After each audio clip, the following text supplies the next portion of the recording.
Hello everyone, मैं नीलम तिवारी आप सभी का मैग्नेट ब्रेन्स में बहुत बहुत स्वागत करती हूँ। मैग्नेट ब्रेन्स एक ऐसा चैनल है जहाँ पर आपको किंडरगार्टन से लेकर 12th क्लास तक के सारे वीडियोस बिल्कुल फ्री अवेलेबल करवाए जाते हैं।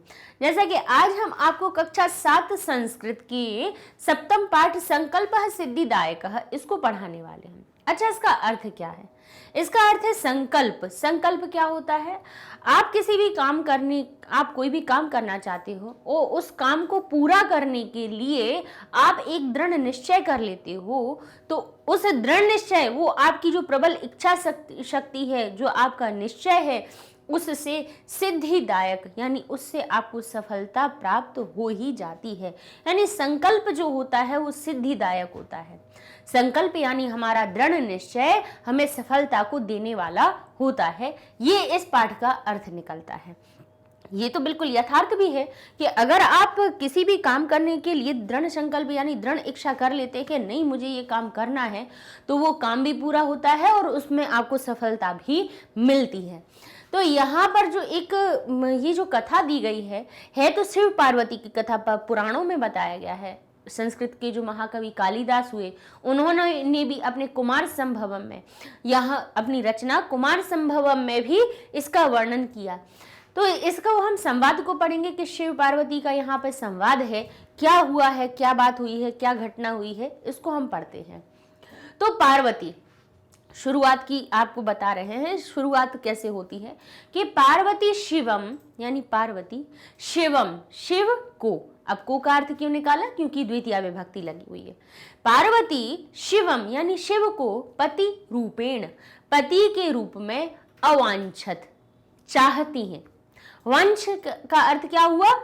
चाहना, और अवांछत यानी चाहती थी, क्योंकि अभी की बात नहीं हो रही है, पहले की बात है, भूतकाल की बात है, तो कहा अवांछत। शिव पार्वती शिवम पति रूपेण अवांछत, पार्वती शिव को पति के रूप में चाहती थी। एतत् अर्थम, एतद अर्थम शब्द हमारा किससे मिलकर बना है? एतद अर्थम। अच्छा, एतत् अर्थम से ये द कहां से आया? तो यहाँ पे एक हमारी जशत्व संधि होती है, जिसमें कि जो हमारा त होता है आगे आने वाले स्वर व्यंजन की वजह से अपने ही तृतीय अक्षर में परिवर्तित हो जाता है। तो ता का तीसरा अक्षर कौन सा है? त था द में परिवर्तित हो गया, और ये जो आ है इसमें आके मिला तो इसने इसको पूरा कर दिया और बचा क्या? थम। तो ये हमने बन गया एतद अर्थम शब्द। किससे? एतद अर्थम से। ठीक है, अब यहां कहते हैं एतद अर्थम यानी इसके लिए, इसके लिए, एतदर्थम इसके लिए, सा यानी वे। अब वे, वह, तो हम देखिए वैसे तो सा का अर्थ वह होता है, किसी स्त्रीवाची शब्द के लिए सा लगाते हैं जब उसके लिए हम वह का प्रयोग करते हैं, जैसे कहते हैं शी, है ना, ही और शी लगाते हैं, ऐसे ही यहाँ पर हम सा और सह लगाते हैं। सह लगाते हैं पुल्लिंग के लिए और सा लगाते हैं स्त्रीलिंग के लिए। सा यानी वह, तपस्याम तपस्या को, कर्तुम करने के लिए, कर्तुम यानी करने के लिए, इक्षत वो इच्छा करती हैं। सा वे, स्वकीयम अपनी, मनोरथम अपने मनोरथ को, मात्रे, अब माता शब्द, हमारा जो माता शब्द होता है, मातृ शब्द होता है मूल रूप, माँ को हम संस्कृत में मातृ कहते हैं, जिसका मूल रूप तो मातृ होता है, उसमें जब तृतीया विभक्ति लग जाती है तब वही शब्द हमारा मात्रे बन जाता है। यानी माता से न्यवेद्यत निवेदन करती हैं। सा यानी वे, स्वकीय मनोरथम अपने मनोरथ को, अपने मन की, मनोरथ का अर्थ क्या हुआ? मन की इच्छा को। मनोरथ का अर्थ क्या हुआ? मनः रथ शब्द से मिलकर बना है मनोरथ, यानी मन के इच्छा को माता से न्यवेदयत निवेदन करती है। निवेदन के अर्थ क्या हुआ? बताया या निवेदन करती है, बताती है। ठीक है, निवेदन करती है। एक और अर्थ आप जोड़ लेंगे इसमें, ठीक है, क्योंकि इसका निवेदन करती हैं या बताती हैं, अपनी माता को पुत्री बताती ही हैं, तो ऐसी उन्होंने सा अपनी स्वकीयम मनोरथम अपने मनोरथ को, अपनी मन की इच्छा को मात्रे निवेदत माता से कहती हैं या माता को बताती हैं या निवेदन करती हैं। तत् श्रुत्वा उसको सुनकर, माता मैना, उनकी जो पार्वती की माता है जो मैना, तत् श्रुत्वा, उसको सुनकर, श्रुत्वा त्वा जहां लगा हुआ हो वहां कर या करके का अर्थ लगाइएगा आप, ठीक है। तुम जहां लगा हुआ हो अंत में वहां समझ लीजिएगा कि यहाँ पे के लिए का भाव आ रहा है। कर तुम, पठित तुम, श्रो तुम, पढ़ने के लिए, चलने के लिए, चली तुम, हंसी तुम, हंसने के लिए का भाव आ जाता है, ठीक है। तुम लगने से, त्वा लगने से कर या करके का भाव आ जाता है। तो कहते हैं तत् श्रुत्वा, वह सुनकर, माता मैना, माता मैना क्या होती है, चिंताकुला अभवत, चिंता से आकुल हो जाती है, चिंता में पड़ जाती है, चिंता से व्याकुल हो जाती है। मैना, मैना कहती है, वत्से कहती हैं बेटी, वत्से हे प्रिय, हे बेटी, मनीषिता देवता, यानी एकदम मनीषिता यानी मन से इच्छित करो, वो सारे देवता ग्रहे एव निवसन्ति, जिनकी इच्छा करो वे सारे इच्छा, मनीषिता का अर्थ क्या हुआ कि चाहने, तुम्हारे सारे इच्छित, इच्छित यानी जिनको तुम चाहो, जिन देवताओं को चाहो, मनि ईशित, मनि ईश, मन से जिनको ईशित करो, आप मन में जिनको चाहो, ऐसे देवता ग्रहे एव संति, ये मनीषित देवता तो यानी मन में जिनको चाहो वैसे देवता तो ग्रहे एव, घर में ही हैं। घर में, मैं का अर्थ क्यों लगाया, ग्रह शब्द में, गृह शब्द में एक ही मात्रा सप्तमी विभक्ति से लगाई, जिसमें कि मैं का अर्थ निकल रहा है। कह रहे हैं घर में, एव का अर्थ हुआ ही, घर में ही संति, घर में ही है। तो तपः, तपः कठिनम भवति, देखो उन्होंने कहा मनीषितः देवता ग्रहे एव संति, तपः कठिनम भवति, जो तप होता है वो कठिन होता है। तब, तब यानी तुम्हारा, तब का अर्थ क्या होता है, तुम्हारा। तब शरीरम, तुम्हारा शरीर, सुकोमलम वर्तते, सुकोमल यानी बहुत कोमल तो है लेकिन और भी सुकोमल से उसका कोमलता का और अर्थ बढ़ गया, यानी सुकोमलम वर्तते, बहुत अधिक तुम्हारा कोमल है। ग्रहे एव वस, घर में ही रहो, घर में ही, ग्रहे, घर, ग्रह शब्द में एक ही मात्रा सप्तमी विभक्ति, जिसका अर्थ हुआ घर में, एव का अर्थ हुआ ही और वस का अर्थ हुआ रहो, घर में ही रहो। अत्रैव यानी अत्र एव, यहाँ ही, यही शब्द, अत्रैव शब्द हमारा किससे मिलकर बनता है, अत्र और एव से, जिसका अत्र का अर्थ होता है यहाँ, एव का अर्थ होता है ही, यही। अब इसी को साथ में मिलाकर अत्र एव, यहाँ ही नहीं कह के हम कह देते हैं यही, यही। तब, तवाभिलाषा, अब तवाभिलाषा किस शब्द से मिलकर बना है, तव अभिलाषा, तव अभिलाषा, ठीक है। अब तव अभिलाषा शब्द का अर्थ क्या हुआ, तव यानी तुम्हारी, अभिलाषा तुम्हारे मन की इच्छा, सफलः भविष्यति, सफल हो जाएगी, तुम घर में ही रहो।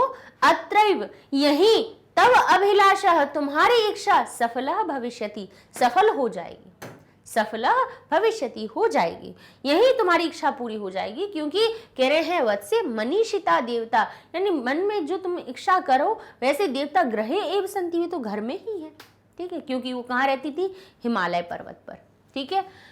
अब पार्वती कहती है अम्ब यानी माता, तादृश अभिलाषः, उस प्रकार की, तादृश शब्द किससे मिलकर बना, उस प्रकार को बताने की, तादृश अभिलाषा, उस प्रकार की अभिलाषा तू, जिस प्रकार की मैं चाह रही हूं उस प्रकार की अभिलाषा तू तपसा एव पूर्णा भविष्यति, उस प्रकार की अभिलाषा तो, अब जो तू शब्द बना है इसको, तू हमारा जो अव्यय है एक, इसका अर्थ होता है तू, तादृश उस प्रकार की, सादृश यानी इस प्रकार की, समान दिखने वाली, समान, और तादृश का अर्थ हुआ उस प्रकार की, उस प्रकार की या वैसी, अभिलाषा वैसी इच्छा तो, तपसा, तपस शब्द में तृतीया विभक्ति लगी है जिसका अर्थ निकल रहा है तपस्या के द्वारा, एव का अर्थ हुआ ही।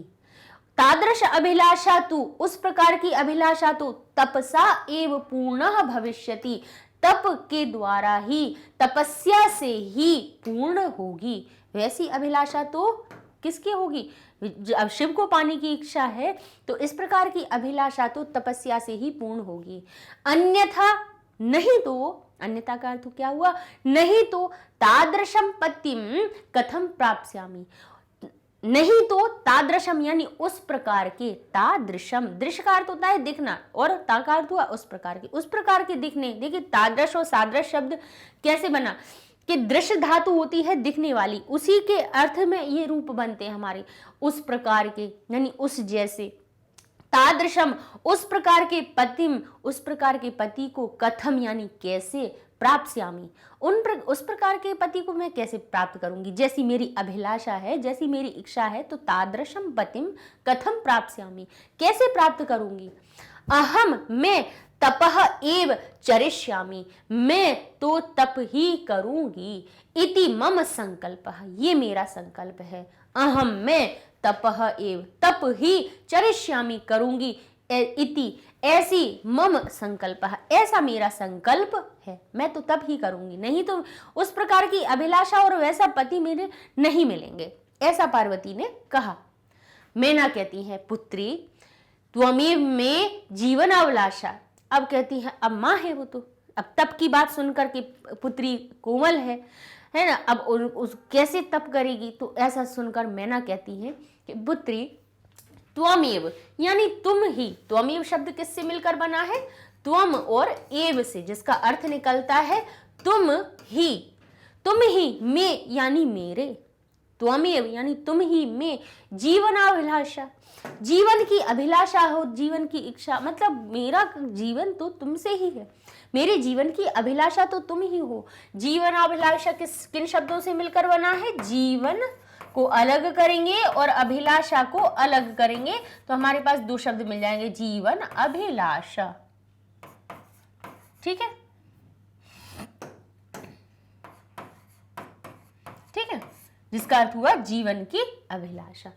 तो तुम ही मेरे जीवन की अभिलाषा हो पार्वती। सत्यम सत्य है, परम लेकिन, परम का अर्थ क्या हुआ, लेकिन मम मनः मेरा मन लक्ष्यम प्राप्तुम मेरा मन लक्ष्य को प्राप्त करने के लिए आकुलितम वर्तते, मेरा मन तो लक्ष्य को प्राप्त करने के लिए आकुलित है, व्याकुल है। आकुलितम का अर्थ क्या हुआ, व्याकुल है, तत्पर है। सिद्धिम प्राप्य सफलता को, सिद्धिम यानी सफलता और उसमें मां हलंत लग गया, अनुस्वार लग गया, द्वितीय विभक्ति लग गई, इसका अर्थ निकल आया सिद्धिम यानी सफलता को। प्राप्य प्राप्त करके, अब प्राप्य यहाँ पे भी ल्यप लकार लगा हुआ है इसलिए कर और करके का अर्थ हमने निकाला। ल्यप जो प्रत्यय होता है और इक्त्वा जो प्रत्यय होते हैं, ये दो प्रत्यय ऐसे होते हैं जो किसी भी धातु में लग जाते हैं और कर और करके का भाव दर्शाते हैं। ये ल्यप या इक्त्वा प्रत्यय जहां पर लगते हैं उन धातुओं में हम कर या करके का अर्थ लगाते हैं। अच्छा, ल्यप प्रत्यय की पहचान क्या होती है, उसके अंत में या जुड़ता है और इक्त्वा प्रत्यय में त्वा जुड़ता है। ठीक है, अच्छा ल्यप प्रत्यय ऐसा क्यों, जब दोनों का अर्थ एक ही निकल रहा है तो ल्यप की जरूरत क्या हुई, इक्त्वा कर देते, या इक्त्वा था तो ल्यप की क्या जरूरत है, एक ही काम हो सकता था। लेकिन कुछ धातुएं जो उपसर्ग वाली होती हैं, उपसर्ग वाली धातुओं में हमारे पास क्या होता है, देखिए उपसर्ग जिन में लगा उपसर्ग जिन धातुओं में लगा हुआ हो, ठीक है, उनमें हम ल्यप प्रत्यय लगाते हैं और जिनमें उपसर्ग ना हो, साधारण धातुएं हो, उनमें हम इक्त्वा प्रत्यय लगाते हैं। ये इनमें अंतर होता है। जैसे यहाँ पे आप धातु में प्र उपसर्ग लग गया था तो इसलिए ये प्र में प्राप बना और उसमें या लगा दिया तो प्राप्य यानी प्राप्त करके। सिद्धिम प्राप्य यानी सिद्धि को प्राप्त करके, सफलता को प्राप्त करके, पुनः यानी फिर से, तवैव तव एव, तवैव यानी तुम्हारी ही, तवैव शब्द किससे मिलकर बना है, तव और एव शब्द से, यानी तुम्हारी ही। तवैव यहाँ पे हमारी कौन सी हुई है, वृद्धि संधि हुई है, आ और ए के मेल से ऐ की मात्रा बन गई है। तवैव तुम्हारी ही शरणम आगमिष्यामि, तुम्हारी ही शरण में आ जाऊंगी। अद्यैव, अब यहाँ पे कहते हैं, देखिए एव का कितना अर्थ यहाँ पे है, अद्यैव, अद्य एव यानी आज ही, विजया के साकम यानी साथ में, गौरी शिखरम गौरी शिखर को गच्छामि जाऊंगी, गौरी शिखर को जाऊंगी। आज ही मैं गौरी शिखर पर चली जाऊंगी, ऐसा उन्होंने कहा। ठीक है, साकम का अर्थ होता है साकम, सार्धम, समम, ये सभी अर्थ हमारे साथ को दिखाते हैं। ठीक है, अब पार्वती मनसा वचसा कर्मणा च तपह एव तपसी तपति स्म। अब पार्वती जो थी वो मन से, वचन से, कर्म से, मन से, वचन से और कर्म से तप ही तपति स्म, तपस्या ही करती रहती थी। कदाचित, कभी कभी, रात्रौ, रात्रि में, स्थंडिले, स्थंडिल का अर्थ क्या हुआ, कैसी भूमि पर जिस पे कुछ बिछा भी नहीं हो, ऐसी बिल्कुल भूमि पर, और कदाचित शिलायाम स्वपति स्म, कभी कभी रात्रि में, किसमें, भूमि पर, और वो भी जमीन कैसी, बोली जिस पर कुछ भी बिछा नहीं हो, सी समतल धरातल पर, और कभी कभी कहाँ पर, शिलायाम, कभी कभी चट्टान पर, स्वपति स्म, जहां पर वो कौन थी, एक राजकुमारी थी, है ना, एक देवी थी। सोचिए, एक शक्ति की स्वरूपा थी, उनके पास कौन सी शक्तियां नहीं थी, शक्ति के बल पर वो क्या नहीं कर सकती थी, लेकिन उन्होंने यहाँ पे अपना तप दिखाया, अपना दृढ़ निश्चय दिखाया, अपने त्याग की भावना दिखाई। तो उन्होंने अपने सुखों को त्यागा। कभी कभी रात्रि में स्थंडले, कदाचित शिलाया में स्वपति, स्वपति यानी सोती, इसमें लगाने से था थी का भाव लग जाता है, स्वपति इसमें सोती थी। एकदा विजया अववत, एक बार विजया अवदत बोली, क्या बोली, विजया कहती है, सखी तपह प्रभावात, कि तप के प्रभाव से, हिंस्त्र पशुओं अपि, हिंसक पशु भी, हिंस्त्र पशु, पशुओं अपि, यहाँ पे उत्व संधि हुई है। हमने अभी 4 या 5 बार पाठ आपको पढ़ाया था, वहां पे उत्व संधि को हमने समझा दिया था कि ये जो अवग्रह का चिन्ह है वो आ की वजह से आता है, और ये जो ओ की मात्रा है वो उत्व संधि के विसर्ग के स्थान पे ओ की मात्रा आ जाती है। तो इसका अर्थ क्या निकल रहा है, हिंस्त्र पशवः अपि, यानी हिंसक पशु भी। सखी तपह प्रभावात, तप के प्रभाव से, हिंस्त्र पशु अपि, हिंसक पशु भी, तब यानी तुम्हारे सखायः जाता, सखा हो गए हैं, तुम्हारे मित्र हो गए हैं। सखा यह जात, सभी जात यानी हो गए हैं, सभी क्या हो गए हैं, तुम्हारे मित्र बन रहे हैं। हिंसक पशु, शेर घूम रहे हैं, चीते घूम रहे हैं, भालू घूम रहे हैं, लेकिन वो भी तुम्हारे सखा हो गए हैं तुम्हारे तप के प्रभाव से। पंचाग्नि, पंचाग्नि यानी पंच अग्नि, व्रतम अपि त्वम अतपः, तुमने, त्वम यानी तुमने, पंचाग्नि, व्रतम अपि, व्रतम अपि शब्द किससे मिलकर बना है, व्रतम और अपि से, व्रत को भी, जिसका अर्थ निकला व्रत को भी अतपह किया। अच्छा, पंचाग्नि क्या होता है, पंच का अर्थ होता है 5 और अग्नि होती है आग। तो पार्वती जी की तपस्या आप देखिए, पंचाग्नि पता है कब लगाती थी, जब जो मई और जून की जो भीषण गर्मी होती है उस समय पर वो बीच में बैठ के अपने चारों ओर अपने 5 ओर अग्नि को प्रज्वलित करती और उसमें बैठ के तप करती। कालिदास जी का कुमार संभवम जो रचना है उसमें आप पढ़िए, पार्वती जी के तप की बात आप देखेंगे कि इतनी कठिन तपस्या कोई कर नहीं सकता है जितनी की उन्होंने किया। जब क्या कहते हैं, जो हमारी ये शीत आती है ना, शीतकाल, हमारी सर्दियां आती हैं, सर्दियों में जब कड़ाके की जब ठंड पड़ती है उस समय पर उन्होंने जल में खड़े होकर तपस्या की। उस ठंड में वो कैसे होती थी, बिल्कुल यहाँ तक, जहाँ तक गले तक पानी आ जाए, यहाँ तक खड़े होके वो तपस्या करती थी, और एक पैर पर खड़े होके तपस्या करती थी जल के अंदर। और कहा जाता है कि जब वो कमर में जो बांधते हैं ना, कमरबंद बांधते हैं, कुछ वल्कल वस्त्र धारण करने के लिए भाई बांधते हैं, तो उसमें वो क्या करती थी, आपने कुशा देखी होगी, कभी कभी कुछ चीज़ देखी होगी आपने, हम आपको थोड़े से याद करवाने की कोशिश करवाते हैं।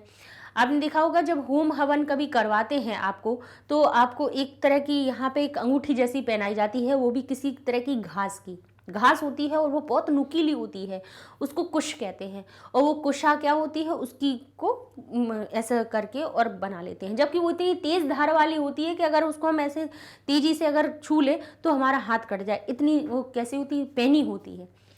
तो उस का क्या बनाती थी, उसका कमर बंध अपने कमर में बांधती थी। मतलब इतनी कठिन तप उन्होंने किया कि हर विपरीत परिस्थितियों में विपरीत काम किया।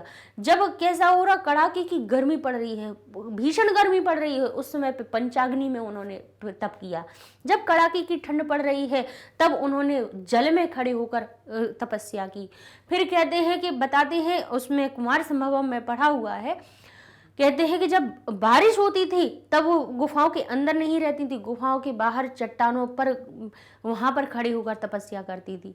और फिर पहले तो केवल पत्ते सब चीजें खाती थी, और उसके बाद तो उन्होंने सिर्फ वायु का सेवन करना शुरू किया था, पत्ते भी त्याग दिए थे।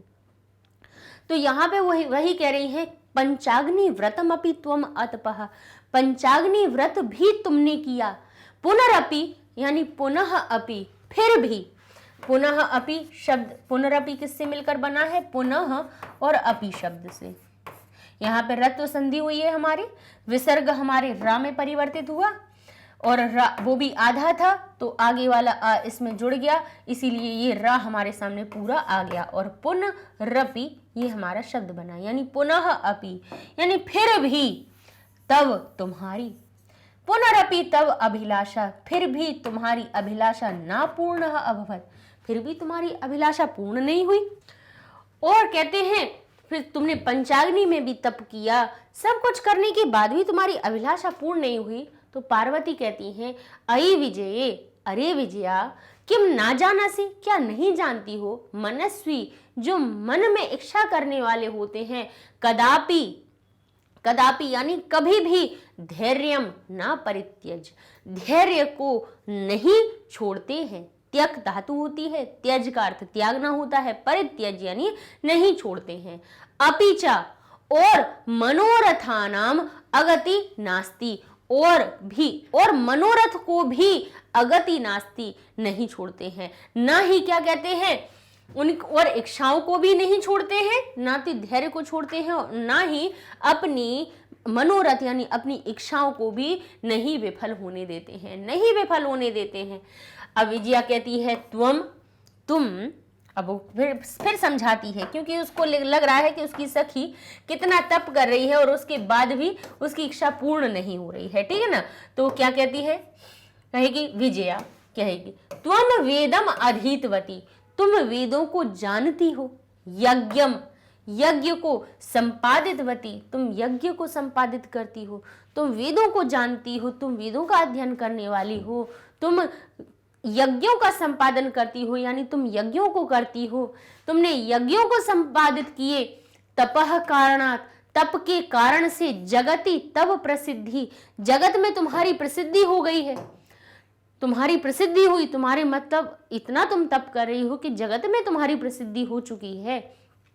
अपर्णा इति नामना अपि त्वं प्रथिता, अपर्णा, पर्ण पहले मतलब पर्ण को खाने वाली थी और फिर उसके बाद उसको भी छोड़ दिया तो उनका नाम हो गया अपर्णा, यानी बिना पर्ण के भी रहने वाली। कहते हैं अपर्णा इति नामना अपि त्वं प्रथिता, अपर्णा इस नाम से भी त्वं प्रथिता, तुम प्रसिद्ध हो, तुम प्रसिद्ध हुई, क्योंकि तुम्हारे तप ने, तुमने तप इतना भीषण तप किया, इतना कठोर तप किया कि तुम्हारा नाम अपर्णा रख दिया गया। पुनरअपि, फिर भी, तपसः फलम नैव दृश्यते, फिर भी तप का फल, फिर भी तपस्या का फल, नैव न एव, न एव, न एव शब्द से नैव बना हुआ है, यानी नहीं, न ही कर दीजिए तो नैव नहीं बन जाता है हमारा, ठीक है। कहते हैं फलम नैव दृश्यते, फिर भी तुम्हारी तपस्या का, तपस्या फलम, तपस्या का फल, नैव दृश्यते, नहीं दिखाई दे रहा है। पार्वती कहती है अई, अरे आतुर हृदय, अरे व्याकुल हृदय वाली, आतुर यानी व्याकुल हृदय वाली, कथम तुम चिंतिता, क्यों तुम चिंता करती हो, कथम क्यों चिंतित हो तुम, अब नेपथ्य में मतलब कुछ दूर से, अई, अई भो, अरे अहम आश्रम वटु, मैं आश्रम का वटु हूँ, वटु का अर्थ क्या हुआ, ब्रह्मचारी, मैं आश्रम का ब्रह्मचारी हूँ, जलम वांछामि, जल को चाहता हूँ। अब सम कहती है स संभ्रमम, संभ्रम, अचानक से, किसके साथ, घबराहट के साथ, भ्रम के साथ में, स यानी सहित, संभ्रमम, भ्रमित होने के साथ साथ, घबराहट के साथ में कि अरे ये कौन आ गया। विजये, अब संभ्रमम, अचानक से भ्रमित होकर कहती है, विजये पश्य, देखो, को अपि वटु अतो आगतो अस्ति। पश्य यानी देखो, को अपि, कौन सा, कौन, वटु, कौन से ब्रह्मचारी, आगतो अस्ति, आए हुए हैं। विजया झटति अगच्छत, विजया जल्दी, शीघ्रता के साथ जाती है। सहसैव, अचानक से ही, और जैसे ही विजया जाती है, कहते हैं विजया झटति अगच्छत, विजया जल्दी जैसे ही जाती है, शीघ्र गई, वहां पे वटु रूपधारी, वटु का रूप धारण किए हुए, शिव तत्र प्रावेशत, वहां पर प्रवेश करते हैं। कौन, वटु, जो ब्रह्मचारी का रूप धारण किए हुए, वटु रूपधारी, ब्रह्मचारी का रूप धारण किए हुए शिव वहां पर प्रावेशत, वहां पर प्रवेश करते हैं। अब यहां तक हमारी कथा हुई। इसके बाद में हम अगले वीडियो में इसकी आगे की कथा को बताएंगे कि अब जब शिव वहां पर प्रवेश करते हैं तब अब इसके बाद पार्वती और शिव के बीच में क्या संवाद होता है, उसको हम अगले वीडियो में पढ़ते हैं। ठीक है। अच्छा, उसके पहले हम आपको ये बता देते हैं कि ये सारे वीडियोस हमारे आपको हमारी वेबसाइट पे भी आसानी से मिल जाएंगे। जाइए गूगल टैब पे लिखिए magnetbrains.com, आपके सामने वेबसाइट का पेज ओपन हो जाएगा। यहाँ पे आपको क्लासेस दिखने लगेंगी और सबसे अच्छी बात क्या है कि रजिस्ट्रेशन बिल्कुल फ्री है। ऐसा नहीं है कि आपको रजिस्टर भी यहाँ पे करना हो तो आपको कोई चार्ज हो, नहीं, बिल्कुल फ्री कर सकते हैं आप। क्लास 7 जैसे गए आप तो क्लास 7 के सब्जेक्ट्स आ गए आपके पास।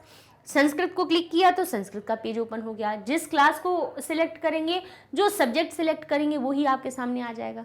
यहाँ आपको चैप्टर वाइज वीडियोस मिल जाएंगे। अब मान लीजिए आपने पहला चैप्टर खोला, उसके 3 लेक्चर्स आपके सामने आ जाएंगे। सबसे अच्छी बात यह है कि जिस चैप्टर को खोलेंगे बस उसी के वीडियो दिखाई देंगे, पूरी लंबी प्लेलिस्ट नहीं आने वाली है। जो लेसन पढ़ना है उसी पे डायरेक्ट सीधे जा सकते हैं आप।